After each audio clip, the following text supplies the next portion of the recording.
Welcome, everyone. Today, I have got a very special guest with me. Her name is Angie Peacock. I call her Angie. And a bit of her bio. Now, Angie used to serve in the U.S. Army for 7 years as a communications specialist, with one deployment to Iraq. After medical retirement from the military and a long period of recovery, she earned her bachelor's in science in psychology and master's in social work from the University of Washington in St. Louis. A story of over-medication after trauma appeared in the new film, Medicating Normal, where she engaged over 180 audiences during community screenings and during panel discussions that encourage dialogue about our mental health industry, informed consent, psychiatric drug use, and withdrawal. She is presently a holistic health coach and psychiatric drug withdrawal consultant. And when I knew about Angie, but she helped us she helped us screen Medicating Normal when we did online mental wealth summit last year, back in November 2021. So I'm delighted to have her as a guest. So Angie, welcome. How are you today? Thank you so much for having me. I'm excited. Well, it's very early, isn't it? It's very early where you are, and I apologize for waking you up so early. Hey, I'm used to it. It's okay. So, and you live a very fancy life, like fancy for me. So, do you want to tell people where you live and where you are at the moment?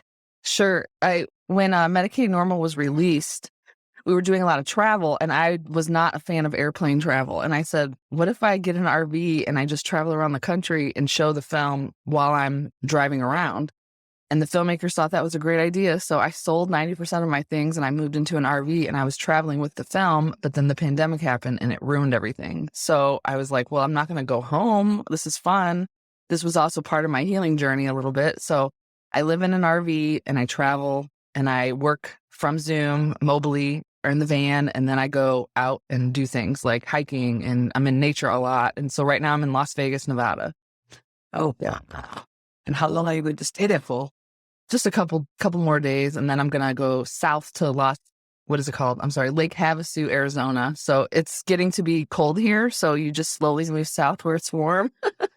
I was about to ask you, like, how do you decide where you're going to go next? It's always different. Like sometimes there's an event. So I really wanted to go to Lake Havasu. There's an event coming up. And then other times I literally just look at the map, like what's around here? And it's sort of intuitive, like, I've never been to Vegas. I'm not really a gambler, but let's go see what that's about, More random. That's beautiful. I mean, that's clear adventure, isn't it? Yeah. So, like you said, this has been part of my healing journey, and we'll come back to this.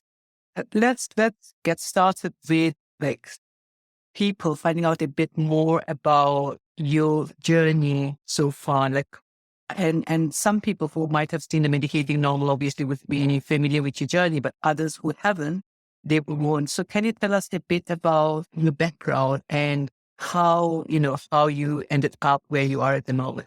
Sure. So basically what happened was I was in the military. I had experienced a sexual assault, and then 2 years later I was in Iraq. So it was tons of trauma, like pretty in succession. But while you're in Iraq, it's like happening every day, being shot at. I got really ill from, I'm not even sure what anymore, but it was probably a combination of like environmental. We had tons of vaccines. We were given antibiotics for anti-malarial. So it was just like too much toxins were hitting my body at that time. And then food and water wasn't really good. So while I was in Iraq, I thought either I'm going to die from being shot at or I'm going to die from this mysterious illness that I've acquired. So that's where my panic started. And I just thought, I'm going to die. I'm not getting out of Iraq. I'm never going to see my family again. But it felt very physical because I was down to 100 pounds. You could see all my bones and my chin and my cheekbones. I was emaciated. And then after 6 months of living like that and working and being told, I couldn't leave, I was mission essential, I was finally medically evacuated out and I was sent back to Germany. And the day after I get home to Germany, our unit did get hit by an IED, a bomb on the side of the road. And so one of my soldiers came back injured. So there was another trauma. And that was the day when I was in his hospital room. He was in recovery, and he was, staples all the way from his chin to his groin area. And he told me what happened, and I couldn't contain it anymore. It was like just so much trauma in this. And I was only 23 at the time. I just couldn't hold it, So I feel like that was the worst mistake I ever made, but I saw the sign for psychiatry in the hallway, and that's what I was taught to do. Like, when you need help, you go straight to psychiatry. And that led to 13 years of medication. I was prescribed over 45 different drugs. Like 30 of them were psychiatric drugs, and the other ones were like for the side effects. And all the while, I really did everything they told me to do. I was like, I want to heal. I want to feel better. I'll try this therapy, or I'll try this medication, but toward the end, I just got so disillusioned with the process. I thought, I'm doing everything they're telling me to do. Why am I not getting better? I'm going to all the therapists. Nobody ever mentioned, like, maybe it's your medication that's making you feel so terrible. That never even crossed my mind. Deep down, I just thought, I want to know who I am, like, underneath the medication. What is my baseline? Who am I? I don't even know who I am. So I slowly tapered off some things. Some things were cold turkeyed, switched. It took me about 10 years to untangle the polypharmacy that I was experiencing. And then the last drug that I tapered was a benzodiazepine. That almost killed me. So long story short, I had the horrific withdrawal. I didn't even know that existed. I probably wouldn't have believed had I not experienced it. The filmmakers from Medicating Normal followed me during that healing process, and a few other people, they share our stories in the film. And then I helped with the film, and now I help people who are coming off of psychiatric drugs, who've made that decision, just like me. Like, I want to know who I am, and they have no support from family members. It's very stigmatized to say I want to come off my medication, but that's what I do now, and I watch healing every day, so I enjoy it. But it's a whole lot of suffering to do what we do. Yeah.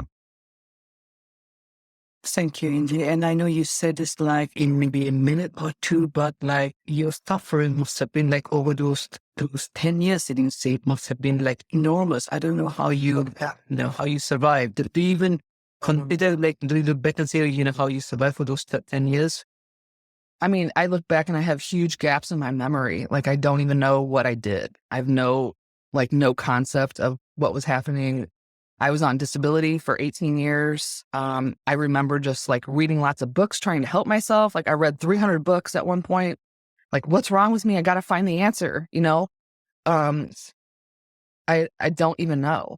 Like, I sat on, I like detached from all my friends. I lost my marriage. I did not have relationships with my family. I literally was like in my house on the couch. Like, that's my life for 13 years. That's what I was doing. In later years, I went back to school, and I had to go part-time because I couldn't even handle the stress, and now I see it as the medication was disabling me. It wasn't me, which is really hard to understand once you're on the other side of it, Yeah. Yeah. And how many medications were you on at any particular time? Did you say 13 medications at one time? 18 was at the height. Yeah. For how long? Oh, like probably 3 years at the worst. And it was actually a civilian psychiatrist that did it. But then I went back to the VA system, which is the Veterans Administration, and they basically co-signed it. They didn't say anything was wrong with that. I think they even added, like, she had me on 16, and they added a few more. So a lot of people always say, like, oh, well, that's the veteran. No, it was civilian and veterans. And so to me, I always say, like, it took away my ability to know there was anything wrong with that. Like, to me, that was just my my sophisticated cocktail. Like, this is what I need to be okay. And just so messes with you. So, you don't even understand what's happening. Yeah. And what was the diagnosis, if I may ask? Post-traumatic stress was the first one. And then it was agoraphobia, panic disorder, major depression. And then at the end, like, as I got down to the final taper, they tried to add agitated depression, with now I know it was akathisia. and they tried to add generalized anxiety disorder because I was like, my brain was just worrying about everything, like irrational, intrusive thoughts, you know? That it was an effect of withdrawing from a benzo.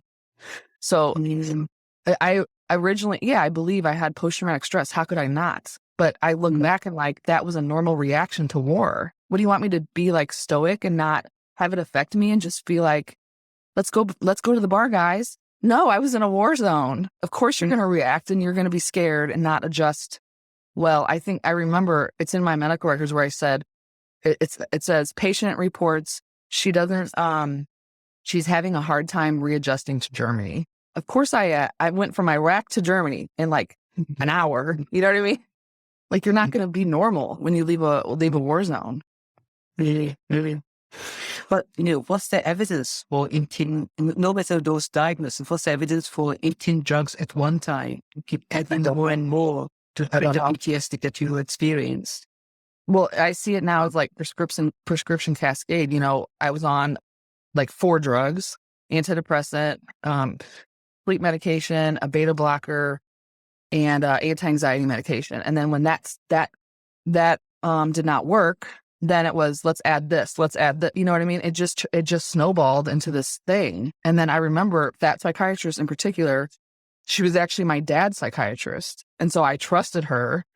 And then, because my dad has the bipolar diagnosis, and then she fired me.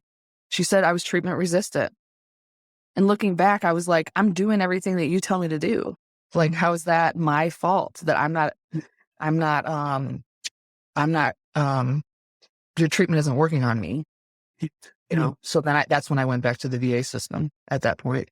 So compared to that time, though, you were in a much better place and you are helping others. But back then, would you have even thought this as a possibility of helping others and being on the other side? No way. And I even in my mind, I didn't think, I completely bought the narrative that I was mentally ill, like hook and sinker. I thought there's messages, when you take a pill every day, it tells you something about yourself, whether you explicitly, or not. But I thought I was broken. I'm going to need help for the rest of my life. I'm going to need on medication for the rest of my life. They even told me, like, you won't finish school. I had to fight to go back to school. Like, there was all kinds of, nobody believed in me. I just felt like this, like, suffering thing that was, like, wandering around asking for help. But everywhere I asked, it, like, was never working. So then that made me feel worse. Like, I'm never going to get better because none of this stuff works for me. What's even more wrong with me that doesn't work? I see all these people doing all these therapies and then they get their life back. I'm not getting my life back. What is wrong with me? So no, and I didn't ever even have it in my mind, like, I'm going to get off my medication. That was not even, that it just happened. It wasn't planned or anything. And it very much, toward the end, the last few years, I was like, I want to get off, but I didn't know how. I didn't have a date. I was just slowly tapering down, listening to the doctor. He was doing it wrong. Now I know it was too fast. And then my nervous system just freaked out. But yeah, I didn't know. And then even when I was off everything, it was scary. Rani, it was scary. Like, I was on a beta blocker last. Like, that was the last pill I took. And I was terrified to just let that go. Like, I've taken medication for 13 years. And like, tomorrow I'm going to wake up and not have to take it. Just that last pill was like hard. And I think the way it happened was I forgot to take the last dose that I planned on taking. And I was like, okay, well, you're off. And it's both freedom and it's terrifying at the same time, because you think that there's something wrong. And then if you don't have that, then what? But then in the withdrawal experience, you think, my withdrawal was so horrific. I lost the ability to speak. I couldn't stand up to shower for 2.5 years. I was so dizzy. I had I don't even want to get into it. It's kind of traumatic, but it was bad. It was really bad. Okay. And then I came to the realization, oh my God, first I thought I really am mentally ill, and that I need medication really bad. And then my friend was like, if you go to the hospital, they're going to put you back on. Is that what you want? And I was like, no, because I just felt so sick. I was like, you put a medication on top of what I'm feeling now, I'm really never going to come back. It was just that bad, So then it was the realization, wait a minute, there's no medication to help you, and then I was reading a bunch of books like Joanna Moncrief, James Davies, Bob Whitaker, Peter Gertcha. I was trying to figure out what is happening to me, and somehow I found all of them, and I couldn't read at the time, but I was listening to audio on YouTube and stuff. And then I came to the realization, wait a minute, I might not have ever been mentally ill. I had a normal reaction to trauma.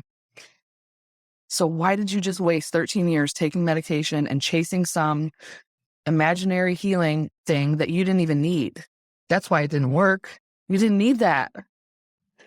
But then that's terrifying. Like, I just wasted half of my adult life, chasing a ghost. And so now I'm not mentally ill. I'm not on my medication. The medication harmed me and there's nowhere to run. And here you are with yourself and your suffering. And what are you going to do? And that is very terrifying, and that's kind of why I do this work now, is because I want to show people like it is possible. It's going to be hell. And you're not going to have any support, and your doctor won't believe you how bad your symptoms are. Your family will probably disown you. You might get divorced. Like, that's how bad it is for some people. But like, here you are, and it will pull on a strength that you have never used before, but it does end. Like, the suffering part does end, and you do get your life back. And then you get to really, like, that's where I'm at now, is like, I get to design the kind of life I want. Like, I'm almost like anti something. Like, I don't want anybody telling me there's something wrong with me. I don't want any kind of reinforcement around your feelings are wrong or your personality is this or that. I don't want to hear any messages like that. I need to know who I am on my own terms, Please. Yeah. Oh, wow. So for anyone listening, I guess if you have never come across anyone suffering before from withdrawals or having so many medications and tapering off, this story might like shock you, because I know that when I first came across stories to prescribe harm, I was like, can't be true. Really? Can't be true. And the more I have looked into it, the more I've heard people's stories. I'm like, oh my goodness. And sometimes it's happening in front of us, but we are thinking, well, maybe the diagnosis is something different, or maybe, they need more medications or review medication. And so once you start to see, you can't pretend you have not seen. And I guess this is part of why we are having this conversation. And I guess I'm so lucky that back in, I think, 2016, 2017, I came across all the critical work, and then, and the prescribed harm coming to voices. And then I started looking into it, and now I can't pretend I haven't seen it. I can't pretend I don't know that that's happening. Yes. Yeah. So thank you for sharing this. Yeah, I'm glad you brought that up, because sometimes, I sit with people all week for, hours and hours and hours. And when I'm sitting here, I think to myself, if you don't believe this, come sit with me. Just hear these people's stories, and it's not even that, like, bunch of people just want to come off their meds. That's not what's going on here. Like, at a certain point, they don't feel good. They get sick, and the side effects are so bad. They don't want to not come off their meds. They want them to work, obviously, but then it's like they run out of options, and it's the only option they have. But the demand is so high. It's just like, this is real. You could just sit and listen to their stories, and they're all very similar. Yeah. So tell me, who comes to you and what kind of support do you provide? Yeah. So usually, I always ask, like, how did you find me? And they either say, your YouTube channel, because on my YouTube channel, I recorded my healing journey. So every 6 months I would do a video and say, like, this is how I'm feeling. These are my symptoms. It was scary. And sometimes I look more normal than I actually felt, which is kind of deceiving. But, so usually they say, I found you on YouTube, or I saw a video on Facebook, or I saw Medicating Normal, or I followed, they usually follow me on social media somewhere. And then usually the stories are, I would say most of my people are like middle-aged white women. They were put on, in college because they had a stressful job, or they were away from home, or they were on birth control and then an antidepressant. And then usually their doctor just leaves them on. There was never a question about, like, how long do I take this? When do I come off? And then, 20, 30 years later, they're like, I don't feel good. I'm having this, these weird symptoms. Maybe they have pain or headaches all the time, or muscle ache. Something happens. So then they start chasing, what's wrong with me? What's wrong with me? They go to all the doctors, they get all the testing, and they don't find anything wrong. So then somewhere along the way, they think, oh my gosh, I think it's the medication I'm taking, because what else could it be? And then they'll want to come off, and they might ask their doctor, how do I get off of this? And the doctor will usually go too fast. And then they Google it, like Lexapro withdrawal or Effexor withdrawal or Zoloft withdrawal. And then they go, oh my God, I have to come off this slower. And then they somehow find me to support them while they do that. So usually they already know how to taper. Their doctor's prescribing the drug, and I'm just there to say, yes, those are normal symptoms. Did you get medically checked out? If it's nothing else, it's got to be a withdrawal symptom. Yes, I had that symptom. These are the symptoms I see usually in people. We just really need reassurance to know that, like, I'm not crazy. I am in withdrawal. This will end. I will get my life back. Things like that. Also, people just need help making decisions, which is like the hardest part, because I'm not a pharmacist. I'm not a doctor. And so I never make a decision for anyone, but I just ask them questions like, okay, if you taper this one first, what are the risks and benefits of that decision? And then, like, if you taper this one first, what are the risks and benefits? So I'm just asking them a series of questions, but they always know what to do. And it's just, they need to hear themselves, and they need to talk through the process. And then, I'll say, like, what does your intuition tell you to do? Because that's what this is about. You have to listen to your body, and they always know. So I'm just there to be like, I know so much about withdrawal, and just to like bounce them information back to them, and then they make the decision what to do. Yeah. How many inquiries do you get in a week? I saw 38 people last week. 38 last week. I think I saw like 8 or 10 yesterday. It's usually between 6 to 10 a day. I usually don't like to see that many, but lately I've been kind of busy. And some people need like acute withdrawal support. They were cold turkeyed for one reason or another, and they need somebody to help them. People are struggling with suicidal thoughts like you wouldn't believe, but it's not, a major depression thing. It's from the way that the medication just reacts with the body. At a certain point, it's just like suicidal thoughts they can't control. They need somebody to talk to them about that's had them and that they went away. They didn't act on them. And so I'm so comfortable talking openly about suicide without calling 911 on them. They don't have anybody safe to talk to.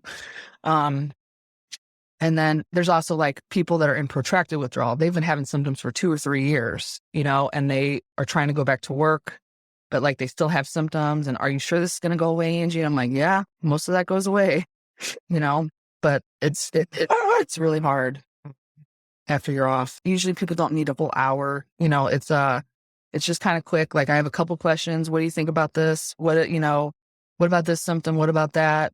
They just need a little bit of reassurance. So kind of like just a little booster shot. Like, yes, keep going. You're on the right track. That's really good. Report what are things that are happening that are good for you. They just want to check in, because the problem is like this cohort of people that have difficulty coming off of meds, they don't have anybody in their life that understands it, that believes them, that has been through it. And sometimes you just need somebody to say, like, yes, I went through it. It's real. You're not crazy. You've been medically checked out. There's nothing else wrong with you. Just keep going. Just keep going. Keep going. And usually when I ask people, like, why are you doing this? Like, I need to know why. Why do you want to come off psychiatric drugs? Because you need to remember that when when it's a hard time. They always say, like, I'm just curious. I just want to know. I have to.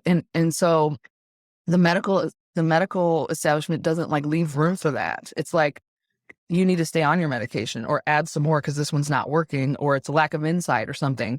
There's no room for like, I just want to know who I am. I just have to listen to my intuition. Something is telling me I need to get off.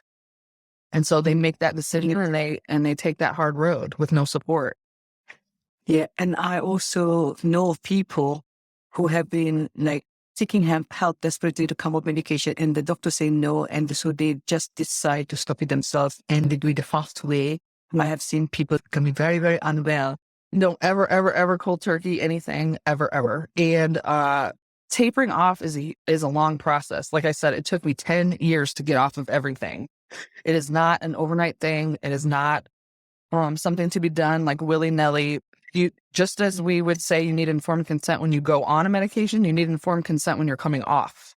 So I would tell, the first step I tell everybody to do is go read the FDA pamphlet. So you can find your FDA pamphlet by just searching the name of the drug and then put FDA insert and read the whole thing. I want you to read the whole thing. And then step 2 is usually read all you can about tapering or listen to stories of tapering. Sometimes they're scary. They're scary stories. But I think people need to know that, like, it's not an easy process and you have to taper slow in most cases. Sometimes people taper a little faster at the beginning. It's hyperbolic taper from Mark Horowitz. There's a paper about you can taper fast usually at the beginning because we're usually overdosed with medication. But it's like later you have to slow down. So I would tell the person, like, read as much as you can about how, like, the whole process, and find somebody, some information that you can really trust. Like, there's Surviving Antidepressants, there's Inner Compass Initiative, the Withdrawal Project. There's Will Hall's Harm Reduction Guide to Psychiatric Drug Withdrawal. Read some of these, like, very wise things. And then the next step would be to ask your provider. Be careful, like, how you ask, because if you say, I Googled this and this is what it said, usually they're not receptive. So I would just ask them, like, what do you know about Zoloft withdrawal? Like, what can I expect if I want to come off of this? Or how fast can I come off of this drug? And if they say, like, you can be off in 2 weeks or a month, you might not trust them. If they say 6 months and you might experience symptoms, then you usually can trust that person, But I've seen where a lot of doctors, the minute you mention withdrawal, they cut you off, like, immediately. They would have left you on for your whole life, So it doesn't ever make sense to me. Like, they're in such a hurry to cut you off, but they would have left you on and not touched the medication. So that's tricky, but you need, like, diet needs to be changed. You need to make sure you have support.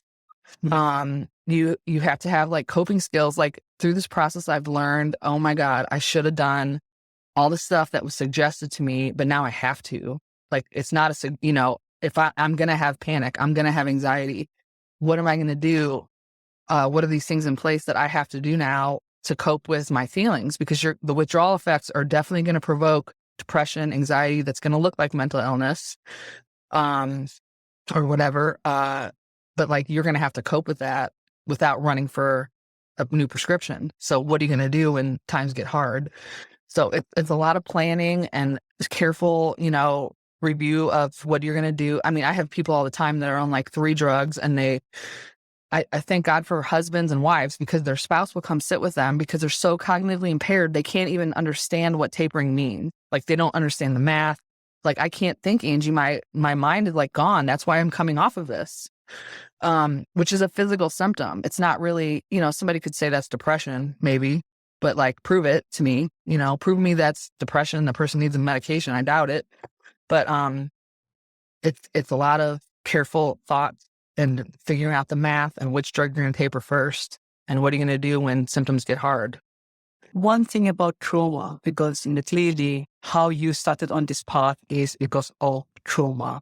And also what people are going through when they are going through withdrawal and everything is trauma. But I want you to say something about what do you think they could have given in terms of trauma-informed care? Because that's a buzzword now, trauma-informed care. But if someone were to have delivered trauma-informed care to you when you really needed it, what might that have looked like for you? Like, that you would have really appreciated looking back? Yeah, I think when I came back from the war, I needed, like, a month off. Like, I needed rest and really good food. And I needed somebody to say, what you went through was really hard and you are not going to feel good for a little while. And your nervous system has to adjust back to, normal life. And it's going to be rocky and you're not going to feel great and you're going to be scared of things. But all of that is normal. That is your nerve, those symptoms keep you alive at a war zone. But then when you fly home, it's not appropriate, they would say, So it's just like an adjustment period for your nervous system to calm down. And, me being in a war, sometimes people say, like, oh, you really had trauma. Okay, well, domestic violence, rape, people bullying you at work, racism, all these things are trauma. So it's just like, this was my war, but everybody has their own. Grieving a loved one that died, your nervous system does not like that when I say nervous system. I just mean like, you get fidgety, you're nervous, you have anxiety in public, you isolate a little bit. These things happen to our bodies too. It's not just like a cognitive thing. So I think I just needed time to like rest and decompress, and maybe some unconditional love and someone checking on me and cookies and good meals. That was it. I didn't have to spend 13 years on medication and then almost die coming off of them. Angie, I just wanted to acknowledge the journey you have been through, for what you have done, in terms of your healing journey, sharing this very publicly, but also supporting people all these 7 years and now formally doing it. Yeah, thank you so much. I've been doing all these screenings for Medicating Normal over those 3 years, and it was hard. Like, it was hard to.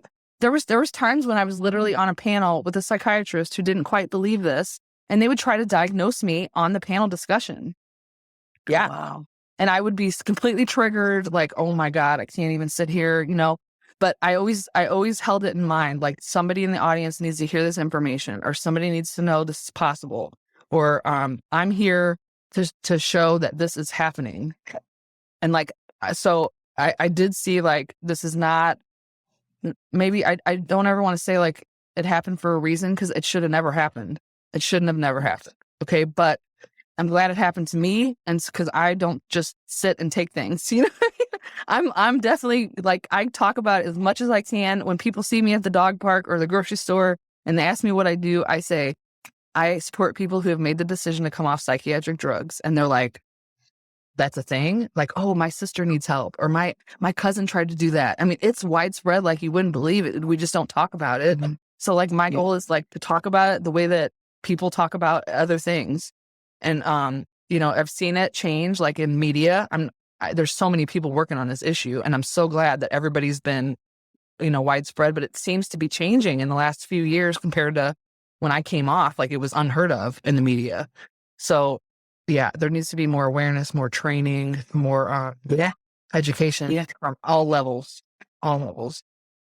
Absolutely. And there is good news, because there is this World Tapering Day coming up for the 4th, 5th, 6th of November. And this is about starting to talk about tapering and raising awareness. And I say, people, like you said, absolutely, we need to talk more about that, because people are saying we need to talk about mental health, but we also need to talk about some of the struggles of coming off medication and how to taper safely. Thank you, Angie. It's been really lovely to talk to you and to hear what you have been up to, and you're very inspirational. Thank you. Thank once you again for having me. Thank you.